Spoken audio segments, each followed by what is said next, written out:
Welcome back. मैं प्रियंका चौधरी। आज की इस वीडियो मॉड्यूल में हम पढ़ने वाले हैं क्लास 10th हिंदी की पाठ्य पुस्तक क्षितिज भाग 2 के चैप्टर 11 बाल गोविंद भगत के प्रश्नोत्तर। तो डे स्टूडेंट्स देखिए, हमारा फर्स्ट क्वेश्चन है, खेती बाड़ी से जुड़े गृहस्थ बाल गोविंद भगत अपनी किन चारित्रिक विशेषताओं के कारण साधु कहलाते थे।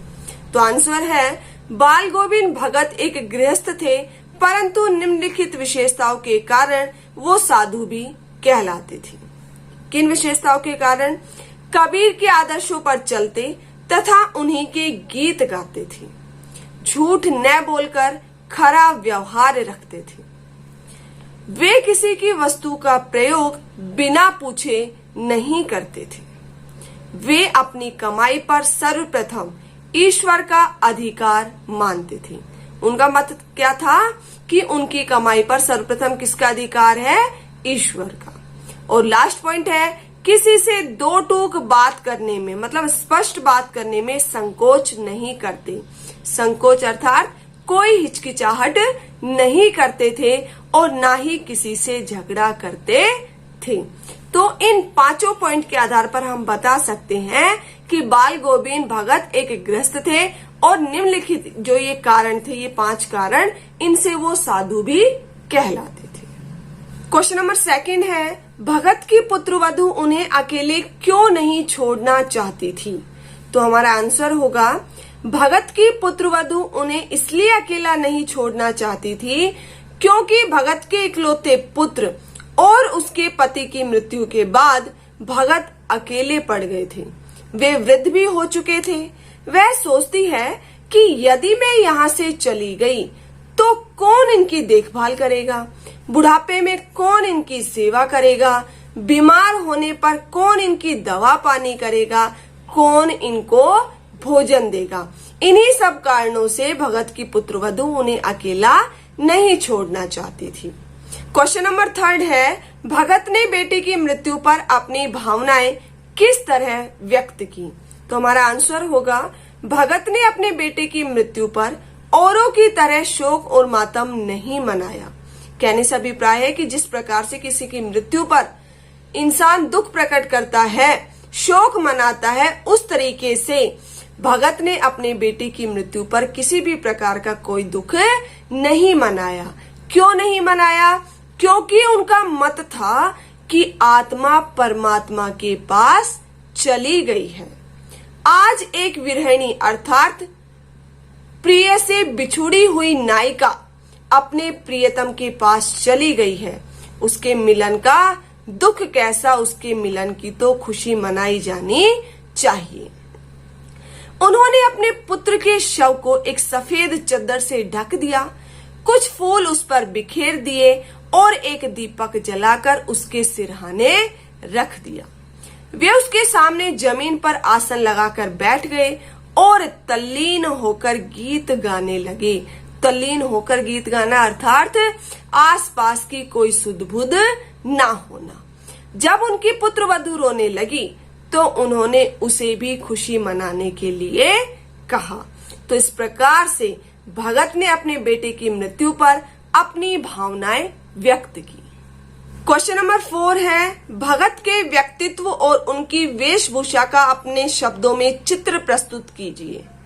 यहाँ पर बेटा मैंने दोनों को किनको, भगत के व्यक्तित्व को भी और भगत की वेशभूषा को भी अलग अलग प्रकट किया है। देखिए, बाल गोविंद भगत का व्यक्तित्व। भगत कबीर को साहब मानते थे। वे सदा कबीर के बताए गए आदर्शों पर चलते थे। वे कभी झूठ न बोलकर अपनी स्वार्थ सिद्धि के लिए कभी किसी से धोखा नहीं करते थे, किसी से व्यर्थ में झगड़ा नहीं करते थे। उनकी ईश्वर में पूर्ण आस्था थी।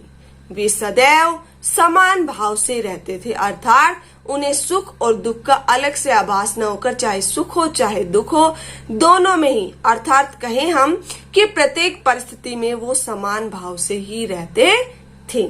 ये था इनके व्यक्तित्व का परिचय।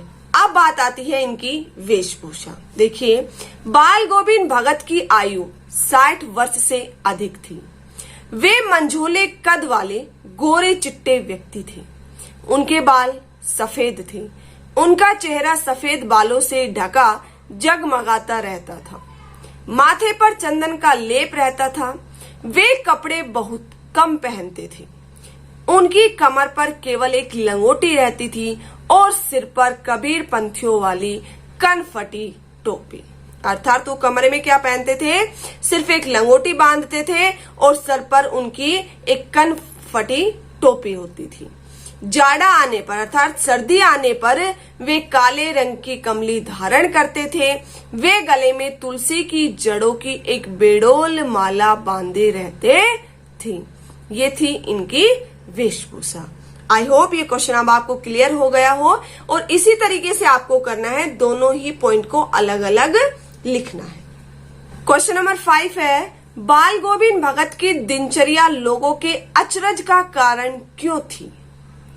आंसर होगा, बाल गोविंद भगत की दिनचर्या लोगों के अचरज का कारण अर्थात अचंभे का कारण इसलिए थी क्योंकि वे अपने दैनिक जीवन में नियमों का दृढ़ता से पालन करते थे। वे प्रातः जल्दी उठते और गांव से लगभग 2 मील दूर नदी पर जाकर स्नान करते थे। वापसी पर पोखर के ऊंचे भिंडे पर अर्थात ऊंचे चबूतरे पर बैठकर खंजड़ी बजाते हुए, खंजड़ी क्या होती है? एक वाद्य यंत्र होता है, एक बड़ा सा चिमटा जो हाथ में लेकर बजाया जाता है। खंजड़ी बजाते हुए कबीर के पदों का गान करते थे। उनकी दिनचर्या माघ की सर्दी में भी नहीं बदलती थी। वृद्ध होने के बावजूद भी अपने सिद्धांतों तथा आदर्शों का गहराई से पालन करते थे। इन सब कारणों की वजह से ही बाल गोविंद भगत की दिनचर्या लोगों के अचरज का कारण थी। अब है क्वेश्चन नंबर 6, पाठ के आधार पर बाल गोविंद भगत के मधुर गायन की विशेषता लिखिए। अब हमें बताना है उनके मधुर गीत की विशेषताएं। तो देखिए, हमारा आंसर होगा, बाल गोविंद भगत कबीर दास से अत्यधिक प्रभावित थे, इसलिए वे कबीर के प्रभु संबंधी पदों का तल्लीनतापूर्ण गायन करते थे। उनके गीतों का स्वर हृदय से निकला हुआ स्वर था। उनका स्वर एक निश्चित ताल एवं निश्चित गति के साथ उतार चढ़ाव से पूरित था। अर्थात जब वो अपना मधुर गान या मधुर गीत गाया करते थे, उस समय उनका जो ताल थी, उनका जो स्वर था, वो एक निश्चित गति में ऊपर उठता और निश्चित गति में ही वो एक बार नीचे आता था। उनके संगीत के जादुई प्रभाव से खेतों में काम करने वाले किसानों के हाथ पैर एक विशेष लय में चलने लगते थे। उनका स्वर इतना मधुर था कि कबीर के पद उनके कंठ से निकलकर सजीव हो उठते थे अर्थात जीवित हो उठते थे। सर्दी गर्मी प्रत्येक मौसम में उनकी मधुर ध्वनि की लहरियां सुनी जा सकती थी। अर्थात ऐसा कोई भी समय नहीं था, चाहे सर्दी हो, गर्मी हो, बरसात हो, प्रत्येक मौसम में उनकी मधुर ध्वनि की जो लहरियां थी वो सुनी जा सकती थी। क्वेश्चन नंबर 7 है, कुछ मार्मिक प्रसंगों के आधार पर यह दिखाई देता है कि बाल गोविंद भगत प्रचलित सामाजिक मान्यताओं को नहीं मानते थे। पाठ के आधार पर उन प्रसंगों का उल्लेख कीजिए। कहने से अभिप्राय है कि ऐसे कौन से पॉइंट है जिनके आधार पर हम कह सकते हैं कि बाल गोविंद भगत सामाजिक मान्यताओं को नहीं मानते थे। तो आंसर देखिए, निम्नलिखित प्रसंगों से ज्ञात होता है कि बाल गोविंद भगत प्रचलित सामाजिक मान्यताओं को नहीं मानते थे। और वो कौन कौन से प्रसंग है देखिए। फर्स्ट है, पुत्र की मृत्यु पर विलाप न करके शव के सामने आसन जमा कर तल्लीनता से गीत गाना। अर्थात जब उनके पुत्र की मृत्यु हुई तो औरों की तरह दुख न मनाकर बल्कि उन्होंने उस समय भी क्या किया, अपने तल्लीन होकर गीत गाए। सेकंड है, पुत्र की चिता को अग्नि स्वयं या किसी अन्य पुरुष से दिलवाने की अपेक्षा अपनी पुत्र वधू से दिलवाई। कहने से अभिप्राय है कि देखो बेटा, जब किसी की मृत्यु होती है तो उसे अग्नि कौन देता है? या पुरुष ही देते हैं, ठीक है, या बच्चे देंगे। मतलब जाति कौन सी होनी चाहिए? पुरुष जाति होनी चाहिए। स्त्रियां कभी भी किसी को अग्नि नहीं देती है। लेकिन बाल गोविंद भगत ने अपने पुत्र की चिता को अग्नि किससे दिलवाई? अपनी पुत्र वधू से दिलवाई। थर्ड है विधवा विवाह के समर्थन में कदम उठाकर पुत्र वधू को उसके भाई के साथ वापस भेज देना। जब पुत्र की मृत्यु हो गई तो उन्हें लगा कि अब इसका जीवन कैसे व्यतीत होगा, तो किसने? बाल गोविंद भगत ने विधवा विवाह का समर्थन करते हुए उसके भाई को बुलाकर, अर्थात अपने पुत्र वधू के भाई को बुलाकर और उसे पुनर्विवाह करने के लिए उसे वापस भेज दिया। फोर्थ पॉइंट है एक गृहस्थ होते हुए भी सच्चे साधु की तरह जीवन व्यतीत करना। मतलब बिल्कुल साधारण सा जीवन व्यतीत करते थे।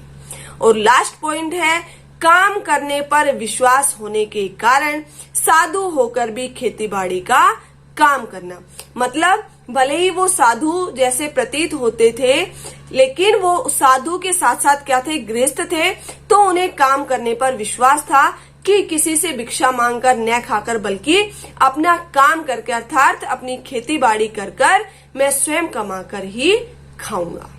Next and last question number 8, धान की रोपाई के समय समूचे माहौल को भगत की स्वर लहरिया किस तरह चमत्कृत कर देती थी? उस माहौल का शब्द चित्र प्रस्तुत कीजिए।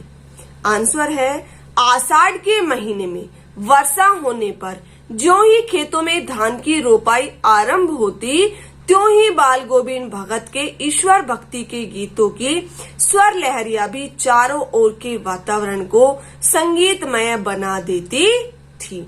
कहने से अभिप्राय है कि आषाढ़ महीने के आने पर जैसे ही बरसात शुरू होती, वैसे ही सभी खेतों में धान की रोपाई का कार्य शुरू हो जाता और उसी समय बाल गोविंद भगत ईश्वर भक्ति के गीतों का गान करते थे और उनके गीत वातावरण को चारों ओर से संगीतमय बना देते थे। उनका कंठ एक एक शब्द को संगीत की सीढ़ियों पर चढ़ाकर कुछ को ऊपर स्वर की ओर तथा कुछ को इस पृथ्वी की मिट्टी पर खड़े लोगों के कानों की ओर भेज देता था। कहने से अभिप्राय है कि बाल गोविंद भगत के कंठ का एक एक शब्द क्या करता था? संगीत की सीढ़ियों पर चढ़ाकर, उस स्वर को संगीत की सीढ़ियों पर चढ़ाकर कुछ को तो स्वर की ओर भेज देता था और कुछ को इस पृथ्वी की मिट्टी पर जो खड़े लोग हैं उनके कानों की तरफ भेज देता था। खेलते हुए बच्चे झूम उठते थे। कब? जब पृथ्वी की मिट्टी पर खड़े लोगों के कानों में उनका संगीत सुनाई देता था, तब खेलते हुए बच्चे झूम उठते थे।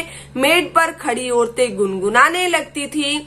हलवा हो, अर्थात हल चलाने वालों के पैर ताल के साथ उठने लगते थे और रोपनी करने वालों की अंगुलियां, अर्थात धान का रोपण करने वालों की अंगुलियां एक अजीब क्रम से चलने लगती थी। बाल गोविंद भगत का जादुई संगीत संपूर्ण सृष्टि को एक मिठास में खो देता है। तो ये थे बेटा हमारे अभ्यास के प्रश्नोत्तर। आई होप आपको क्लियर हो गए हो। तो डियर स्टूडेंट्स, यदि वीडियो अच्छी लगी हो तो इसे लाइक और शेयर करना ना भूलें। Thank you.